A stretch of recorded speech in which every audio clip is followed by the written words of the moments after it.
أعوذ بالله من الشيطان الرجيم بسم الله الرحمن الرحيم رب اشرح لي صدري ويسر لي أمري واحلل عقدة من لساني يفقهوا قولي رب زدني علما اللهم إني أسألك علما نافعا ورزقا طيبا وعملا متقبلا رب يسر ولا تعسر وتمم بالخير وبك نستعين آمين يا رب العالمين۔ پارہ نمبر 4 ہے اور سورت نمبر بھی 4 ہے، آیت نمبر 18 ہے۔ یا ایھا الذین آمنوا، اے لوگوں جو ایمان لائے ہو، لا نہیں یا ہلال تمہارے لیے، ان یہ کہ تارثوا تم وارث بن جاؤ، النساء عورتوں کے، کرہن زبردستی، ولا اور نہ تعضلوہن تم روکے رکھو انہیں، لتذہبوا تاکہ تم وصول کرو، ببعض کچھ حصہ، ما اس کا جو آتیتموہن تم نے دیا ہے انہیں، الا مگر ان کے یاتینا وہ کریں، بفاحشۃ بے حیائی، مبینۃ کھلی، وعاشروہن اور تم زندگی بسر کرو ان عورتوں کے ساتھ، بالمعروف اچھے طریقے سے، فَإِن پھر اگر کرہتموہن تم ناپسند کرتے ہو انہیں، فعسیٰ تو ہو سکتا ہے، ان یہ کہ تکرہوا تم ناپسند کرو، شیئا کچھ،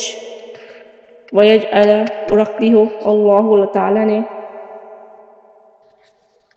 فیہ اس میں، خیرن بھلائی، کثیرن بہت زیادہ۔ اے لوگوں جو ایمان لائے ہو، تمہارے لیے حلال نہیں ہے کہ تم زبردستی عورتوں کے وارث بن جاؤ، اور نہ ہی تم انہیں روکو کہ جو تم نے انہیں دیا اس کا کچھ حصہ ان سے وصول کرو، مگر یہ کہ وہ کھلی بے حیائی کریں اور ان کے ساتھ اچھے انداز میں زندگی گزارو۔ پھر اگر تم انہیں ناپسند کرتے ہو تو ہو سکتا ہے جس کو تم ناپسند کرو اللہ تعالیٰ نے اس میں بہت زیادہ بہتری رکھ دی ہو۔ یہ آیت اس بارے میں ہے کہ عورتوں کے زبردستی وارث نہ بنا جائے۔ سیدنا ابن عباس رضی اللہ تعالیٰ عنہ نے بیان کیا کہ جاہلیت میں کسی عورت کا شوہر مر جاتا تو شوہر کے رشتہ دار اس عورت کے زیادہ حقدار سمجھے جاتے، مطلب کہ جو شادی ہوتی تھی وہ زیادہ تر شوہر کے رشتہ داروں میں ہی ہوا کرتی تھی اس کی، اگر وہ بیوہ ہو جاتی تھی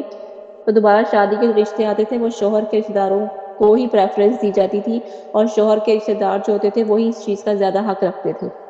اگر انہیں ہی سے کوئی چاہتا تو اسے شادی کر لیتا،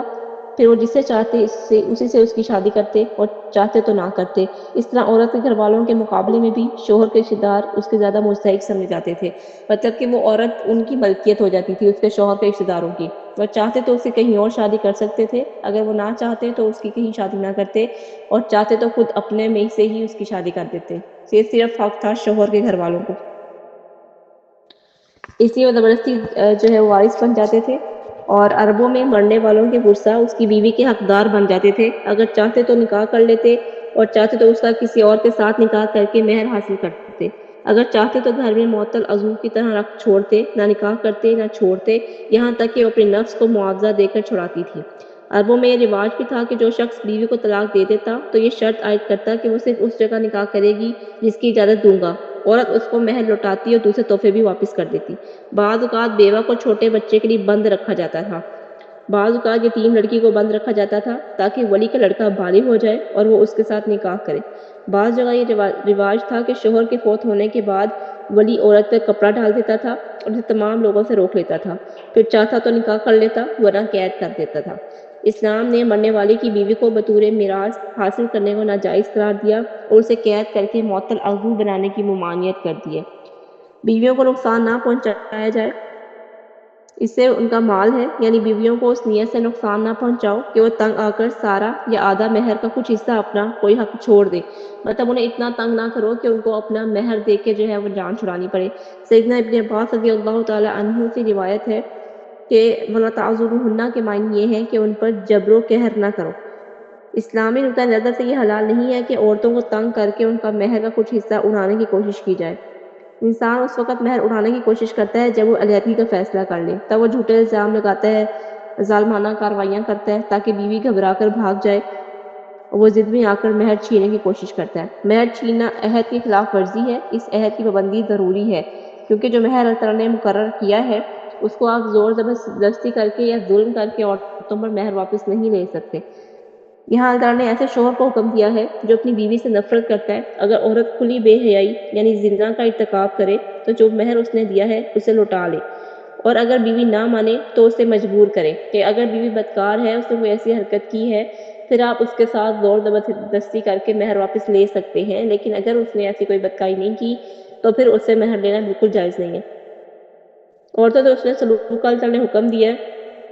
اور اللہ تعالیٰ نے سورۃ بقرہ میں یہ بھی بتایا تھا کہ عورتوں کے بھی معروف کے مطابق ویسے ہی حقوق ہیں جیسے ان کے اوپر حق ہے، اور مردوں کا ان پر ایک درجہ ہے۔ اللہ تعالیٰ سب پر غالب کمال حکمت والا ہے۔ نبی صلی اللہ علیہ وآلہ وسلم نے حجۃ الوداع کے موقع پر فرمایا تھا، حجۃ الوداع کے موقع پہ بھی نبی پاک صلی اللہ علیہ وآلہ وسلم نے عورتوں کو یاد رکھا، ان کے حقوق کو یاد رکھا اور لوگوں کو بھی یاد کروایا، کیونکہ حضور پاک صلی اللہ علیہ وآلہ وسلم نے عورت کو ایک مقام لے کے دیا، ایک حق لے کے دیا، ایک قانون بنا کے دیا۔ فرمایا تم لوگ عورتوں کے حقوق ادا کرنے میں اللہ تعالیٰ سے ڈرو، کیونکہ اللہ تعالیٰ کی امانت کے ساتھ انہیں حاصل کیا ہے۔ کتنی خوبصورت بات کی ہے کہ اللہ تعالیٰ سے ڈرو کیونکہ اللہ تعالیٰ کی امانت کے ساتھ انہیں حاصل کیا ہے، کیونکہ جب نکاح ہوتا ہے تو بہت سارے وعدے ہوتے ہیں اور اللہ تعالیٰ گواہ بنتا ہے اس نکاح کا، تو پھر اس لیے اللہ تعالیٰ رسول پاک صلی اللہ علیہ وآلہ وسلم فرما رہے ہیں کہ عورتوں کے حق ادا کرنے میں اللہ تعالیٰ سے ڈرو، کیونکہ اللہ تعالیٰ کی امانت کے ساتھ انہیں حاصل کیا ہے، اور تم نے اللہ تعالیٰ کے حکم سے ان کی شرمگاہ کو حلال سمجھا، اور تمہارے لیے ان پر یہ حق ہے کہ وہ تمہارے بستروں پر ایسے کسی آدمی کو آنے نہ دے جن کو تم ناپسند کرتے ہو، اور اگر وہ اس طرح کریں تو تم انہیں مار سکتے ہو، مگر ایسی مار کہ ان کو چوٹ نہ لگے۔ مارنے کا بیوی کو حکم دیا، شوہر کو حکم دیا ہے کہ وہ مار سکتا ہے، لیکن ایسی مار نہیں مارنی کہ ان پر کوئی چوٹ لگے یا کوئی نشان پڑے یا ان پر کسی بھی قسم کا اس طرح کا تشدد کیا جائے کہ وہ واضح ہو، کہ وہ نظر آئے کہ یہ کیا گیا ہے۔ اس طرح کی چوٹ مارنے سے جو ہے، اس طرح کی مار مارنے سے منع کیا گیا ہے جس کا کوئی نشان نہ ہو، کہ اس کی کوئی چوٹ نہ لگے۔ اور ان عورتوں کا تم پر بھی حق ہے کہ تم انہیں حسب استطاعت کھانا پینا اور لباس دو، اور میں تم میں ایک چیز چھوڑ کر جا رہا ہوں کہ جس کے بعد تم گمراہ نہیں ہوگے، اور تم لوگ اللہ تعالیٰ کی کتاب قرآن مجید کو مضبوطی سے پکڑے رکھنا، اور تم سے میرے بارے میں پوچھا جائے گا تو تم کیا کہو گے؟ انہوں نے کہا ہم گواہی دیتے ہیں کہ آپ صلی اللہ علیہ وآلہ وسلم نے ہمیں اللہ تعالیٰ کے احکام کی تبلیغ کر دی۔ آپ صلی اللہ علیہ وآلہ وسلم نے شہادت والی انگلی کو آسمان کی طرف بلند کرتے ہوئے اور لوگوں کی طرف منہ موڑتے ہوئے فرمایا اے لوگو گواہ رہنا، اے لوگو گواہ رہنا۔ آپ صلی اللہ علیہ وآلہ وسلم نے 3 مرتبہ یہ کلمات کہے۔ صحیح مسلم کی حدیث ہے 2950 پہ۔ کچھ لوگ یہ سمجھتے ہیں کچھ شوہر کے ہمیں جو حکم مل گیا ہے ہمارے لیے جائز ہو گیا ہے کہ ہم اپنی بیویوں کو ماریں، لیکن وہ آگے سے یہ نہیں پڑھتے کہ کس طرح کی مار کا حکم دیا گیا ہے۔ اس طرح کی مار کہ جو نظر نہ آئے، جس سے نشان واضح نہ ہو، جس سے چوٹ واضح نہ ہو۔ یہ بھی ہم آگے اس میں دیکھیں گے کہ اتنی کی جتنی ایک مسواک مارنے سے تکلیف ہوتی ہے اتنی تکلیف اپنی بیوی کو مار کے پہنچا سکتے ہیں، اس مار کا حکم دیا گیا ہے۔ جیسے آپ مذاق کے تن ہم کسی کو گزرتے گزرتے بھی ایک لگا دیتے ہیں کہ اس پر مطلب ایک تنبیہ کرنے کے لیے، ایک اشارہ دینے کے لیے، اس طرح کی مار کا حکم دیا گیا ہے۔ یہ نہیں کہ آپ مار پیٹ کریں اور نشان ڈال دیں اور نیل ڈال دیں اور تھپڑ ماریں، اس طرح سے سختی سے منع کیا گیا، اور چہرے پہ مارنے سے تو ویسے جانوروں کو بھی منع کیا گیا کہ جانوروں کے منہ پہ بھی نہیں مارنا چاہیے، تو یہ تو پھر بیویاں ہیں اور پھر انسان ہے اور اشرف مخلوقات ہے۔ سیدنا ابو ہریرہ رضی اللہ تعالیٰ عنہ فرماتے ہیں کہ رسول اللہ صلی اللہ علیہ وآلہ وسلم نے فرمایا ایمانداروں میں ایمان کے لحاظ سے کامل وہ ہیں جو اخلاق کے لحاظ سے اچھے ہیں، تم میں بہتر وہ ہیں جو اپنی بیویوں کے لیے حسن سلوک میں بہتر ہیں۔ یہ سنن ترمذی کی روایت ہے 1162 نمبر پہ۔ سیدہ عائشہ رضی اللہ تعالیٰ عنہ بیان کرتی ہیں کہ میں نے نبی صلی اللہ علیہ وآلہ وسلم کے یہاں لڑکیوں کے ساتھ کھیلتی تھی، میری بہت ساری سہیلیاں تھیں جو میرے ساتھ کھیلا کرتی تھی، جب رسول اللہ صلی اللہ علیہ وآلہ وسلم اندر تشریف لاتے تو وہ چھپ جاتی، تو رسول اللہ صلی اللہ علیہ وآلہ وسلم انہیں میرے پاس بھیجتے اور وہ میرے ساتھ کھیلتی۔ صحیح بخاری کی حدیث ہے 6130 پہ کہ کس طرح حضور پاک صلی اللہ علیہ وآلہ وسلم نے حضرت عائشہ رضی اللہ تعالیٰ عنہ کے ساتھ زندگی گزاری ہے، کہ وہ جس طرح کی ایج تھی اس طرح کے ان کے شوق تھے، اور حضور پاک صلی اللہ علیہ وآلہ وسلم نے ان کے سارے شوق پورے کیے، کہ وہ اپنی لڑکیوں کے ساتھ اپنی سہیلیوں کے ساتھ کھیل رہی ہیں تو حضور پاک صلی اللہ علیہ وآلہ وسلم آ جاتے ہیں اندر، تو ان کو منع نہیں کرتے، ان کو ڈانٹتے نہیں ہیں کہ تم کیوں کھیل رہی ہو، یہ کھیلنے کا ٹائم ہے، اس طرح سے لوگ کہا کرتے ہیں، اس طرح سے شوہر کہا کرتے ہیں، جبکہ حضور پاک صلی اللہ علیہ وآلہ وسلم کے ڈر سے وہ جو اس کی حضرت عائشہ رضی اللہ تعالی عنہا کی سہیلیاں تھیں وہ چھپ جاتی تھیں. پھر حضور پاک صلی اللہ علیہ وسلم آئے اور حضور پاک صلی اللہ علیہ وسلم نے انہیں دیکھا اور پھر انہیں بھیج دیا کہ جاؤ کھیلو. سیدہ عائشہ رضی اللہ تعالی عنہا سے روایت ہے کہ رسول اللہ صلی اللہ علیہ وآلہ وسلم غزوہ تبوک یا غزوہ خیبر سے واپس تشریف لائے اور میرے گھر کی طاق پر پردہ پڑا تھا. اس میں گڑیاں رکھی تھیں کیونکہ حضرت عائشہ کی بہت چھوٹی عمر تھی، 6 سال کی عمر تھی جب ان کا نکاح ہوا تھا اور 9 سال کی عمر میں ان کی رخصتی ہو گئی تھی. تو پھر ظاہر ہے حضور پاک صلی اللہ علیہ وآلہ وسلم نے ان کی سوچ کے مطابق اور ان کی جو ہے وہ شوق کے مطابق ان کے ساتھ رویہ برقرار رکھا. تو یہ وہی بات تھی کہ گڑیوں سے کھیلنے کی عمر تھی حضرت عائشہ رضی اللہ تعالی عنہا کی. تو اس عمر میں بھی حضور پاک صلی اللہ علیہ وآلہ وسلم نے کبھی ان کو ڈانٹا نہیں، کبھی ان کو کچھ کہا نہیں، بلکہ ان کے شوق میں برابر شریک ہوتے تھے اور ان کے ساتھ دوڑ بھی لگاتے تھے. یہ بھی ایک واقعہ ہے. تو یہاں پر پہلے یہ واقعہ بیان ہوا کہ عائشہ رضی اللہ تعالیٰ عنہ نے فرمایا کہ میری سہیلیاں آتی تھیں گھر پر اور میرے ساتھ کھیلتی تھیں اور وہ ڈر کر اندر چلی جاتی تھیں کہ حضور پاک صلی اللہ علیہ وسلم کچھ کہے نہ. لیکن جب حضور پاک صلی اللہ علیہ وسلم جب باہر آتے تھے تو پھر ان کو دیکھ لیتے تھے اور پھر ان کو واپس بھیج دیتے کہ جاؤ جا کے کھیل لو. ایک وہ واقعہ بیان کیا انہوں نے کس طرح سے حضور پاک صلی اللہ علیہ وآلہ وسلم نے اپنی ازواج مطہرات کے ساتھ زندگی گزاری ہے کہ جو جس کیلیبر کی تھی، جو جس کی مینٹیلٹی تھی، اس کے اکارڈنگ حضور پاک صلی اللہ علیہ وآلہ وسلم نے اس عورت کو رکھا. مطلب جو ہماری اماں ہیں، جو ہماری ازواج مطہرات ہیں، جو ہماری مائیں ہیں، اس امت کی مائیں ہیں، ان کو کس طرح حقوق اللہ تعالیٰ حضور پاک صلی اللہ علیہ وآلہ وسلم نے دیے اور یہی معاشرت کا سسٹم آگے پھیلایا کہ ان کو کچھ نہ کہا جائے. سیدہ عائشہ رضی اللہ تعالیٰ عنہ سے روایت ہے کہ رسول اللہ صلی اللہ علیہ وآلہ وسلم غزوہ تبوک یا غزوہ خیبر سے واپس تشریف لائے اور میرے گھر کے طاق پر پردہ پڑا ہوا تھا. اس میں گڑیاں رکھی ہوئی تھیں. ہوا جو چلی تو پردے کا ایک کونا ہوا سے اڑ گیا اور میرے کھیلنے کی گڑیاں نظر آنے لگی. آپ صلی اللہ علیہ وآلہ وسلم نے فرمایا یہ کیا ہے؟ میں نے عرض کیا میری گڑیاں. آپ صلی اللہ علیہ وآلہ وسلم نے دیکھا ان گڑیوں میں ایک گھوڑا بھی تھا جس کے دونوں پر کپڑے کے تھے. آپ صلی اللہ علیہ وآلہ وسلم نے فرمایا یہ گڑیوں کے درمیان مجھے کیا نظر آ رہا ہے؟ سیدہ عائشہ رضی اللہ تعالیٰ عنہ نے کہا گھوڑا ہے. آپ صلی اللہ علیہ وآلہ وسلم نے فرمایا اس کے اوپر کیا لگے ہوئے ہیں؟ سیدہ عائشہ رضی اللہ تعالیٰ عنہ نے کہا 2 پر ہیں. آپ صلی اللہ علیہ وآلہ وسلم نے فرمایا کیا گھوڑے کے بھی پر ہوتے ہیں؟ میں نے عرض کیا آپ صلی اللہ علیہ وآلہ وسلم نے نہیں سنا سلیمان کے پاس پروں والے گھوڑے تھے. یہ بات سن کر رسول اللہ صلی اللہ علیہ وآلہ وسلم ہنس دیے یہاں تک کہ آپ کی مبارک داڑھیں کھل گئیں. سبحان اللہ. ابو داؤد کی حدیث ہے 4932 نمبر پہ کہ کتنا وہ خیال رکھتے تھے. انہوں نے آ کر اس پر یہ نہیں اٹھا کے گھر سے باہر پھینک دی یہ گڑیاں کیوں رکھی ہوئی ہیں گھر میں، یہ تم کیوں کھیل رہی ہو اس سے، یہ تمہاری کھیلنے کی عمر ہے. تو اس طرح کے جس طرح تانے دیے جاتے ہیں، جس طرح ڈانٹ ڈپٹ کی جاتی ہے، جس طرح اگنور کیا جاتا ہے یا حقارت کی نظر سے دیکھا جاتا ہے، اگر بیوی کوئی ایسے کام کر لے جو شوہر کو ناپسند ہو تو بہت کچھ سننے کو ملتا ہے. تو حضور پاک صلی اللہ علیہ وآلہ وسلم نے کتنی خوبصورتی سے پوچھا ہے اور کتنے پیار محبت کا انداز ہے کہ یہ کیا ہے. تو انہوں نے کہا کہ یہ گڑیاں ہیں. پھر انہوں نے کہا کہ یہ کیا نظر آ رہا ہے گڑیوں کے درمیان؟ تو انہوں نے کہا یہ میرا گھوڑا ہے. تو پھر انہوں نے کہا گھوڑے کے اوپر کیا لگا ہوا ہے؟ تو انہوں نے کہا کہ یہ پر ہیں اس کے 2. تو حضور پاک صلی اللہ علیہ وآلہ وسلم نے فرماتے ہیں آگے سے کہ کیا گھوڑوں کو بھی پر ہوتے ہیں؟ تو عائشہ رضی اللہ تعالیٰ عنہ فرماتی ہیں کہ سیدنا سلیمان کے پاس جو گھوڑا تھا ان کے بھی تو پر تھے. یہ بات سن کے پھر حضور پاک صلی اللہ علیہ وسلم ہنسے، حالانکہ بہت کم صرف مسکراتے تھے، ہنستے بہت کم تھے. لیکن یہ بات سن کر حضور پاک صلی اللہ علیہ وسلم ہنس دیے یہاں تک کہ آپ کی مبارک داڑھیں نظر آنے لگی. بہت کم ایسا ہوتا تھا کہ حضور پاک صلی اللہ علیہ وآلہ وسلم کے ہنسنے سے ان کی داڑھیں مبارک یا دانت مبارک نظر آتے تھے، اور جب دانت نظر آتے تھے تو ان سے نور نکلتا تھا. اور ایک ایسا بھی واقعہ ہے کہ حضور پاک صلی اللہ علیہ وآلہ وسلم کسی گھر میں تھے، کسی صحابہ کے یا کسی صحابیہ کے گھر میں تھے، یا شاید کسی ازواج مطہرات کے، کہ وہ بیٹھے ہوئے تھے اور ایک رات کا ٹائم تھا، وہ ہنسے تو دیواروں پر نور پڑا، مطلب ان کے دندان مبارک جو ہے وہ نظر آئے اور ان سے نور نکلا اور وہ دیواروں پر اس کا عکس پڑا. تو کتنی خوبصورت بات ہے، کتنے پیار محبت سے کتنے ادب و احترام عزت کے ساتھ ازواج مطہرات کو رکھا گیا. اس لیے رسول پاک صلی اللہ علیہ وآلہ وسلم کے گھر میں 6 مہینے تک بھی چولہا نہیں جلتا تھا، لیکن کبھی لڑائی نہیں ہوتی تھی، کیونکہ یہ عزت تھی، یہ محبت تھی، احترام تھا کہ کس طرح کس بیوی کو کس طرح رکھنا ہے. تو یہ بھی ایک بہت عقل مند مرد جو ہوتا ہے وہی یہ اس طرح رکھ سکتا ہے. کہ کس انسان کو کس فطرت پر مطلب اس کی کیا مینٹیلٹی ہے، اس کی کیا سوچ ہے، اس کے اکارڈنگ اس کو رکھنا، یہ بھی ایک ٹیلنٹ ہوتا ہے۔ سیدنا نعمان بن بشیر رضی اللہ تعالیٰ عنہ سے روایت ہے کہ سیدنا ابوبکر صدیق رضی اللہ تعالیٰ عنہ نے رسول اللہ صلی اللہ علیہ وآلہ وسلم سے اندر آنے کی اجازت طلب کی۔ انہوں نے سنا کہ سیدہ عائشہ رضی اللہ تعالیٰ عنہ کی آواز بلند ہوئی۔ جب وہ اندر تشریف لائے تو انہوں نے سیدہ عائشہ رضی اللہ تعالیٰ عنہ کو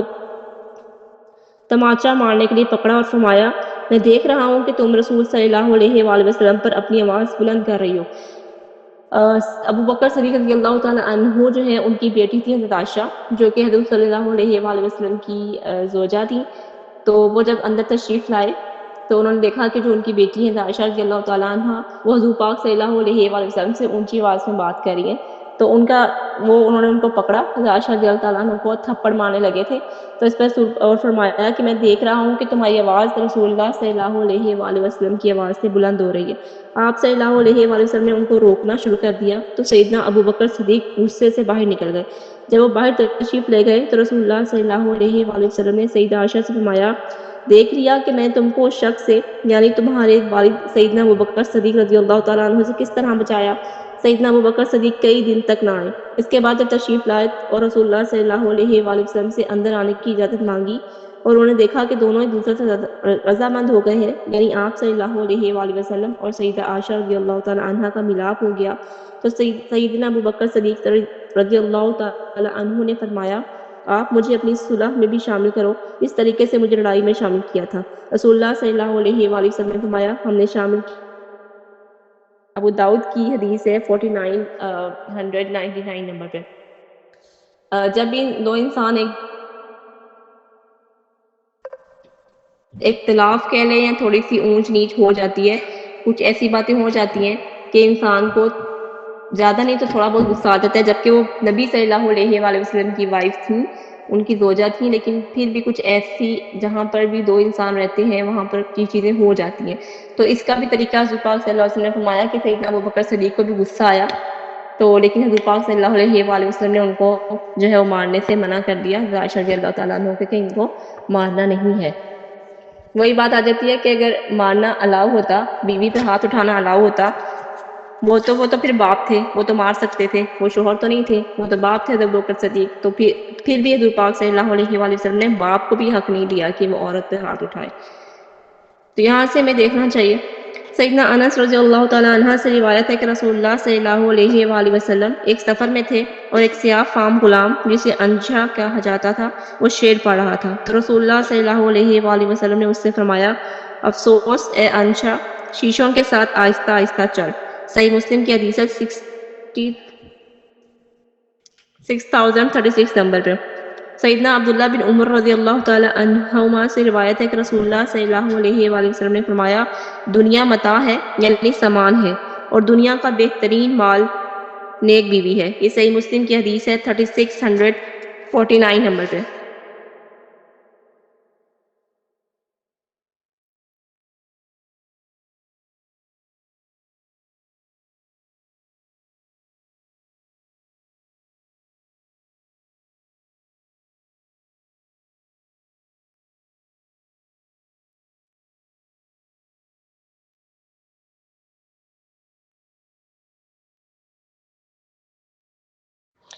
مسلم کی حدیث ہے، نبی صلی اللہ علیہ وآلہ وسلم نے فرمایا، کوئی مرد کسی مومنہ عورت سے نفرت نہ کرے، اگر اس کی ایک خصلت اسے بری لگی تو دوسری اچھی لگے گی۔ اس سے مراد یہ بھی ہے کہ اگر آپ کو مطلب شوہر کو اپنی بیوی میں کوئی ایسا کام نظر آ رہا ہے جو اسے ناپسند ہے، تو اسے اسی ٹائم وہ چیز یاد کر لینی چاہیے جو اس کو پسند ہے، کیونکہ اللہ تعالیٰ نے ہر انسان میں برائی بھی رکھی ہے اور اچھائی بھی رکھی ہے، اور یہی طریقہ ہے رشتے کو نبھانے کا کہ اگر ایک انسان میں کوئی چیز بری لگ رہی ہے تو اس کی اچھی چیز یاد کر لو اور اس کی خوبی یاد کر لو اس ٹائم پر، جس ٹائم پہ آپ کو اس کی بری حرکت پہ غصہ آ رہا ہو، یا جس ٹائم آپ کو اس کی بری حرکت سے کراہت محسوس ہو رہی ہو، یا آپ بدظن ہو رہے ہوں، تو آپ اس کی اچھائی یاد کر لیں۔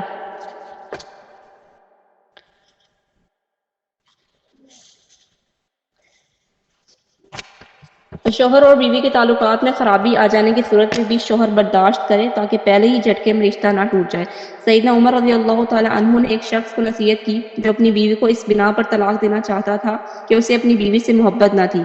تم برباد ہو جاؤ۔ کیا گھرانہ قائم ہونے کے لیے محبت کے سوا کوئی اور بنیاد نہیں ہوتی؟ پرورش اور ذمہ داریوں کا کیا ہوگا؟ یا تو عمر رضی اللہ تعالیٰ عنہ نے اس شخص کو کہا کہ صرف محبت سے ہی گھر جو ہے وہ صرف اس وجہ سے کہ تمہیں اس سے محبت نہیں ہے تو تم اسے طلاق دے رہے ہو، تو کیا صرف گھر جو ہے قائم ہونے کے لیے محبت کے سوا اور کوئی بنیاد نہیں ہوتی؟ پرورش اور ذمہ داریوں کا کیا ہوگا؟ مطلب کہ اس کے بچے بھی ہیں، وہ صاحب اولاد ہے، اور اس کے باوجود وہ اگر صرف اس وجہ سے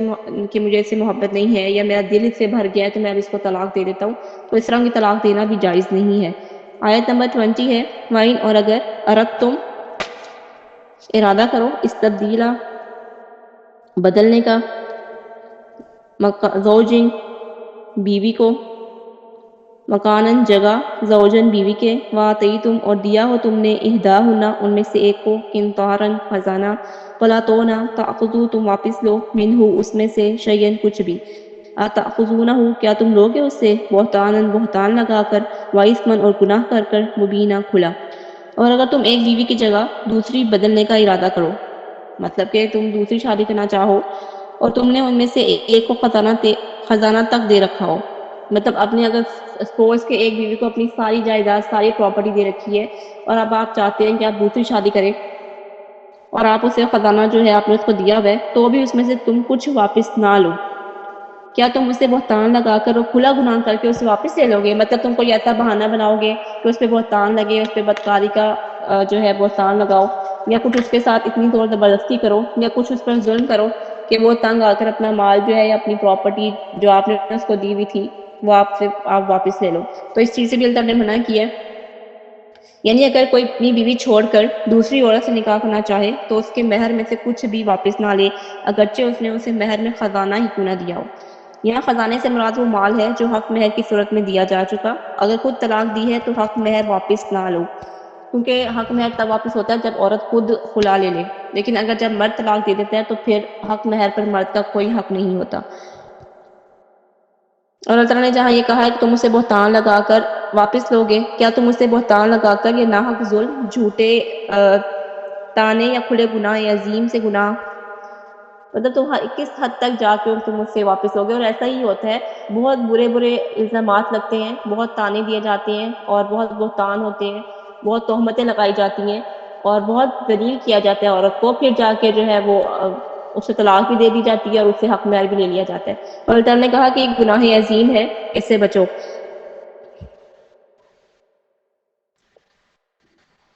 رسول اللہ صلی اللہ علیہ وآلہ وسلم نے فرمایا اچھا مہر آسان مہر ہے۔ اگر مرد کے لیے بیوی کا بدلنا ناگزیر ہو جائے تو پہلی بیوی کے مہر اور مال کے بارے میں اسلام کا نقطہ نظر یہ ہے کہ مہر عورت کا ہے، مہر کے علاوہ جو مال عورت کو دیا گیا ہے وہ بھی عورت کا ہے، اگرچہ وہ بڑی مقدار میں ہو، جتنا بھی قیمتی ہو یا کم مقدار میں، وہ مال عورت کا ہی رہے گا۔ یہ مال واپس لینا قابل نفرت ہے اور یہ بہت بڑا گناہ ہے۔ آیت نمبر 21 ہے وَكَيْفَ اور کیسے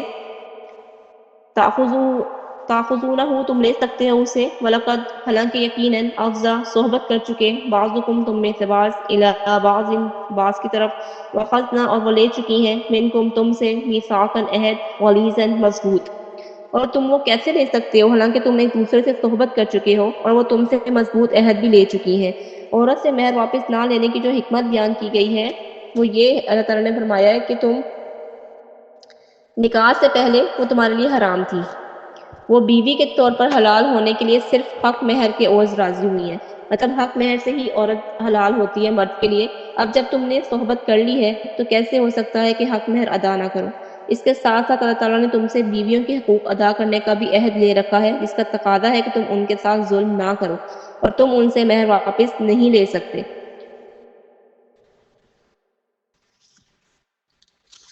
آیت نمبر 22 ہے وَلَا تَنْكِحُوا اور نہ نکاح کرو مَا نَكَحَ جن سے نکاح کر چکے آباؤکم تمہارے باپ من نساء عورتوں میں سے الا مگر ما جو قد یقیناً سلف پہلے ہو چکا، انہو بے شک وہ کانا ہمیشہ سے ہے فاحشۃ بے حیائی ومقتا اور سخت ناراضگی وساء اور بہت ہی برا ہے سبیلا راستہ۔ اور جن عورتوں سے تمہارے باپ نکاح کر چکے ہوں ان سے نکاح نہ کرو مگر جو پہلے ہو چکا، یقیناً وہ ہمیشہ سے بے حیائی اور سخت ناراضگی کی بات ہے اور بہت ہی برا راستہ ہے۔ یہاں بتایا گیا ہے کہ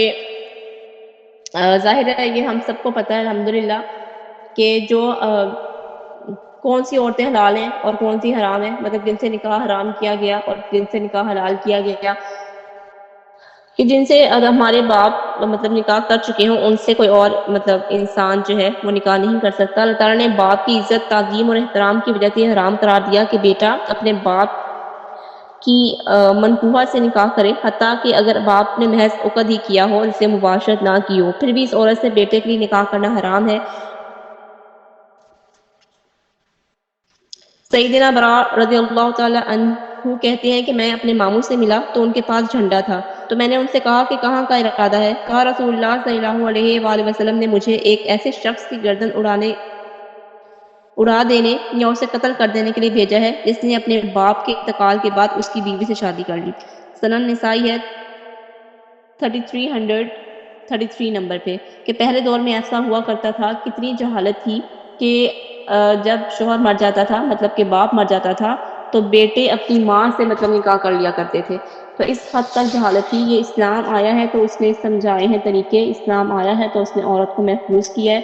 اسلام آیا ہے تو اس نے جو ہے عورت کو ایک مقام دیا ہے، ایک رتبہ دیا ہے، اور اس نے حلال حرام میں تمیز رکھی ہے۔ ورنہ کوئی حلال کوئی حرام کا کانسیپٹ نہیں ہوتا تھا، جس کا جہاں دل چاہتا تھا نکاح کر لیتا تھا، جس کا جہاں دل چاہتا تھا چھوڑ دیتا تھا۔ کوئی نکاح کی مدت نہیں تھی، کوئی عدت کی مدت نہیں تھی، کوئی طلاق کی مدت نہیں تھی۔ جب چاہے نکاح کرو، جب چاہے طلاق دے دو، جب چاہے ذلیل کرو، اور جب چاہے اس کو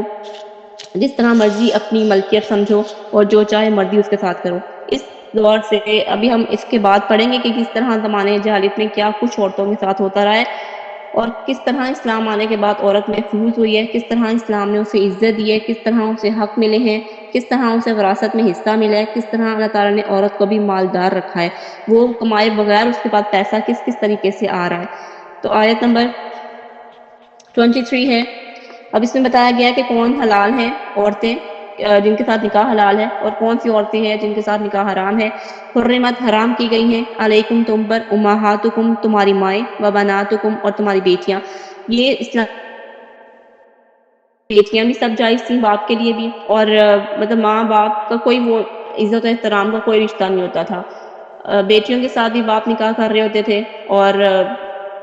جو بیٹے ہیں وہ اپنی ماؤں کے ساتھ نکاح کر رہے ہوتے تھے۔ اس طرح کی جہالت ہوتی تھی۔ تو یہ اسلام کے بعد جو ہے رولز بنے ہیں، اسلام کے بعد ماں بہن بیٹی جو ہے وہ ایک سیف گراؤنڈ میں آئی ہے۔ حرمت حرام کر دی گئی، علیکم تم پر، امہاتکم تمہاری مائیں، و بناتکم اور تمہاری بیٹیاں، و خواتکم اور تمہاری بہنیں، و عماتکم اور تمہاری پھوپھیاں، و خالاتکم اور تمہاری خالائیں، و بناتو اور بیٹیاں الاخی بھائی کی، و بناتو اور بیٹیاں الاختی بہن کی، و امہاتکم اور تمہاری مائیں، اللاتی وہ جنہوں نے ارضعنکم تمہیں دودھ پلایا، و خواتکم اور تمہاری بہنیں، من الرضاعتی رضاعت سے، و امہاتو اور مائیں، نسائکم تمہاری بیویوں کی، و ربائبکم اور پرورش پانے والی بیٹیاں تمہاری، اللاتی وہ جو فی حجورکم تمہاری گودوں میں ہیں، من نسائکم تمہاری بیویوں میں سے، اللاتی وہ جو دخلتم صحبت کی تم نے، بہن ان کے ساتھ، فَإِن پھر اگر لم تکون نہیں ہو تم، دخلتم صحبت کی ہے تم نے، بہن ان کے ساتھ، فلا تو نہیں، جناح کوئی گناہ، علیکم تم پر، وحلائل اور بیویاں، ابنائکم تمہارے بیٹوں کی، الذین وہ جو من اصلابکم تمہارے صلب سے ہیں، وان اور یہ کہ تجمعوا تم اکٹھا کرو، بینہ درمیان، الاختیین دو بہنوں کے، الا مگر ما جو قد یقیناً سلف پہلے ہو چکا، ان اللہ بے شک اللہ تعالی کانا ہے غفوراً بے حد بخشنے والا، رحیماً نہایت رحم والا۔ تم پر حرام کی گئی تمہاری مائیں، تمہاری بیٹیاں، تمہاری بہنیں، تمہاری پھوپھیاں، تمہاری خالائیں، اور بھائی کی بیٹیاں اور بہن کی بیٹیاں، اور تمہاری وہ مائیں جنہوں نے تمہیں دودھ پلایا، اور رضاعت میں تمہاری بہنیں، اور تمہاری بیویوں کی مائیں، اور تمہاری گود میں پرورش پانے والی وہ لڑکیاں جو تمہاری ان بیویوں میں سے ہیں جن سے تم نے صحبت کی ہے۔ پھر اگر تم نے ان سے صحبت نہیں کی تو تم پر کوئی گناہ نہیں۔ تمہارے ان بیٹوں کی بیویاں جو تمہاری سلب سے ہیں، اور یہ کہ تم اکٹھا کر دو دو بہنوں کو مگر جو پہلے ہو چکا، یقیناً اللہ تعالیٰ بے حد بخشنے والا نہایت رحم والا ہے۔ دو بہنوں کو اکٹھا کر دو مطلب کہ ایٹ اے ٹائم آپ دو بہنوں سے اکٹھی شادی ایک انسان نہیں کر سکتا، مطلب کہ ایک ہی انسان، ایک ہی مرد دو بہنوں سے اکٹھا نکاح نہیں کر سکتا، مطلب دو بیویاں ایک کی بہن سے نہیں ہو سکتی۔ سیدنا ابن عباس رضی اللہ تعالیٰ عنہما فرماتے ہیں کہ 7 عورتیں باوجہ نصب حرام ہیں اور 7 باوجہ سسرال، مطلب کہ سسرال کی طرف سے بھی 7 رشتے حرام کر دیے گئے ہیں اور 7 جو ہے وہ عورت کی طرف سے ہیں۔ پھر آپ رضی اللہ تعالیٰ عنہ نے اس آیت کی تلاوت کی کہ رسول اللہ صلی اللہ علیہ وآلہ وسلم نے فرمایا رضاعت سے وہ بھی رشتے حرام ہو جاتے ہیں جو پیدائش سے حرام ہوتے ہیں۔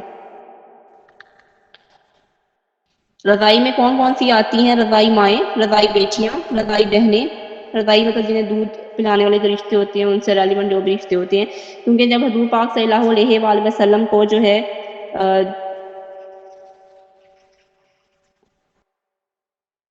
حلیمہ سعدیہ نے دودھ پلایا تھا، اور پھر اس کے بعد اور بھی عورتیں تھیں، ان کے نام نہیں ڈسکس ہوتے زیادہ، انہوں نے بھی جو ہے حضور پاک صلی اللہ علیہ وآلہ وسلم کو جو دودھ پلایا تھا، کیونکہ چینج ہوئی تھی، جو رضاعت تھی نا وہ چینج ہوتی رہتی ہے، تو وہ چینج ہوئی تھی، تو پھر اس کے بعد ان کی ایک بہن بنی تھی شیمہ، حضور پاک صلی اللہ علیہ وسلم کی رضائی بہن تھی، وہ شیمہ اس کا نام تھا۔ رضائی مائیں، رضائی بیٹیاں، رضائی بہنیں، رضائی پھوپھیاں، رضائی خالائیں اور رضائی بھانجیاں، رضائی بھتیجیاں۔ 5 رضاعت سے کم دودھ پیا ہو تو اس سے حرمت ثابت نہیں ہوتی۔ اس رضاعت کا اعتبار ہے جو 2 سال سے پہلے ہو، جو کہ دودھ پلانے کی مدت ہوتی ہے۔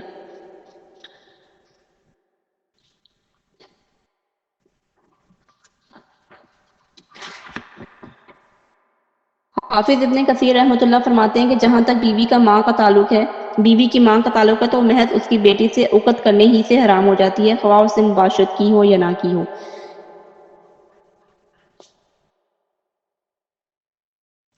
مطلب یہ کہ جو بیوی کی ماں ہے نا وہ بھی حلال نہیں ہے کہ اس کے ساتھ نکاح کیا جائے۔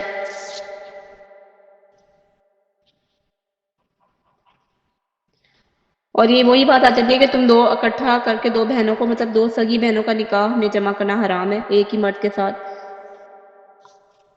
رسول اللہ صلی اللہ علیہ وآلہ وسلم نے فرمایا پھوپھی اور بھتیجی اور خالہ اور بھانجی کو ایک نکاح میں جمع نہ کیا جائے۔ صحیح بخاری کی حدیث ہے 5109 نمبر پہ۔ وہ عورتیں جن کے مابین رحم کا رشتہ ہے، اگر ان دونوں عورتوں میں سے ایک کو مرد اور دوسری کو عورت مان لیا جائے تو وہ دونوں ایک دوسرے کے لیے حرام ہو جاتی ہیں۔ جیسے کہ وہ تو سب کو ہی پتہ ہے کہ ایک آدمی سے شادی نہیں کر سکتا، عورت سے شادی نہیں کر سکتی، لیکن آج کل اس چیز کا بھی ٹرینڈ ہے۔ اللہ تعالیٰ ہمیں معاف کرے کہ زمانے جاہلیت میں ہم لوگ جو ہیں واپس جا رہے ہیں۔ اللہ تعالیٰ ہم سب کو اپنی زمان میں رکھے۔ اب ہم وہ ڈسکس کرتے ہیں، یہاں تو بتایا اللہ تعالیٰ نے کہ کس طرح سے عورت کو محفوظ کیا گیا اور پہلے عورت کے ساتھ کیا ہوتا رہا زمانے جاہلیت میں۔ زمانے جاہلیت میں سب سے پہلے تو سب کو پتہ ہے کہ بیٹی کو زندہ دفن کر دیا جاتا تھا، اور اس کے بارے میں یہ ہے کہ جو قیامت کے دن قاتل سے سوال نہیں ہوگا، اس بچی سے سوال ہوگا کہ کس نے اور کیوں تمہیں قتل کیا گیا، اور بتاؤ تمہارا قاتل کون ہے۔ قیس بن عاصم نے عرض کیا اللہ کے رسول، میں نے اپنی بیٹیوں کو زندہ دفن کر دیا تھا۔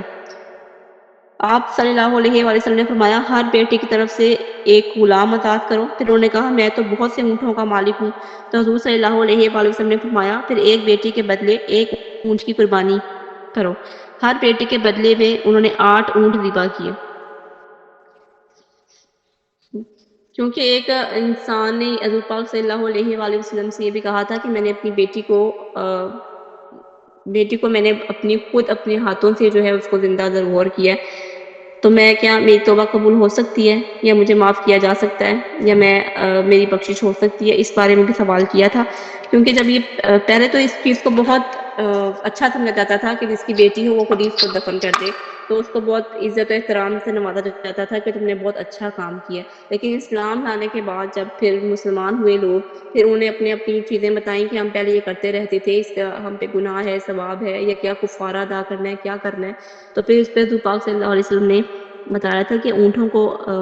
جتنے بیٹیوں کو قتل کیا ہے، جتنی بیٹیوں کا زندہ درگور کیا ہے، ان سب کے بدلے جو ہے وہ غلام آزاد کرو۔ اور عورت ہر چیز جو ہے نا عورت پر حرام ہو جاتی تھی، اور ہر چیز عورت پہ قربان بھی ہو جاتی تھی۔ کس طرح سے کہ جب جانور کے جو بچے پیدا ہوتے تھے وہ مرد کھاتے تھے، جو بچہ جانور سے مردہ پیدا ہوتا تھا وہ عورت کھاتی تھی۔ مطلب کہ جیسے اس کی مثال اگر ہم لیں، کوئی اگر گائے کا اگر بچہ سپوز پیدا ہوا ہے، ٹھیک ہے، اگر وہ مردہ پیدا ہوا ہے تو اسے کوئی مرد نہیں کھائے گا، اسے صرف عورت کھائے گی، وہ عورت کے لیے ہوگا۔ تو ہر جو ہے گندی چیز، ہر بری چیز، ہر ناپاک چیز جو ہے نا وہ عورت کے حصے میں آتی تھی، یہ عورت کا مقام تھا۔ اس کے بعد اس کو وراثت میں کوئی حق نہیں ملتا تھا۔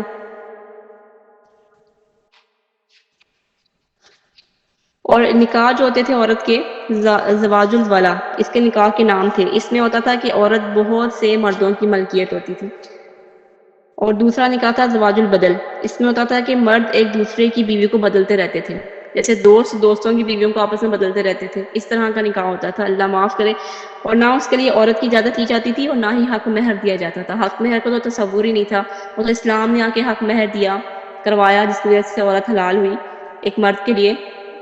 ورنہ حق مہر نہیں ہوتا تھا۔ تو اس وجہ سے جو ہے وہ عورتیں آپس میں جو ہے نا دوست بدل لیا کرتے تھے، رشتہ دار بدل لیا کرتے تھے، کزن وغیرہ اپنی دوست بیویوں کو ایک دوسرے کے ساتھ جو ہے وہ چھوڑ دیتے تھے، اور بدل لی جاتی تھی بیویاں،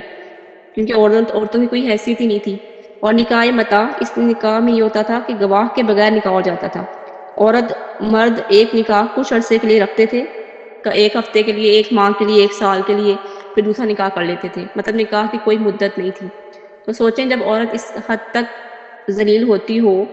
تو اس وقت وہ عورت کس فیز سے گزرتی ہوگی، مطلب کہ وہ کیا کرتی ہوگی کہ جب اس کا نظام ہی اس طرح کا ہو، جب معاشرہ اس طرح کا ہو۔ اور یہ نکاح متاع اگر ہم آج کے دور میں دیکھیں تو یہ آج بھی ہے، جسے کہا جاتا ہے پیپر میرج، اس کے بیس پر لوگ باہر جا کے ڈاکومنٹس بنواتے ہیں، جاب وغیرہ کرتے ہیں، صرف ڈاکومنٹس بنانے کے لیے، نیشنلٹی لینے کے لیے عورتوں کو یوز کیا جاتا ہے، اور ان سے نکاح کر لیا جاتا ہے، ایگریمنٹ سائن ہوتے ہیں، کانٹریکٹ بیس شادی جسے کہا جاتا ہے۔ تو یہ زمانہ جاہلیت کے رسم و رواج تھے۔ پہلے دور میں اس کو نکاح متاع کہا جاتا تھا، اور آج کے دور میں اس کو ایگریمنٹ یا پیپر میرج کہتے ہیں، جو ایگریمنٹ سائن ہوتے ہیں، کانٹریکٹ بیس شادیاں ہوتی ہیں۔ یہ وہی چیزیں ہیں کہ اس میں ایک مہینہ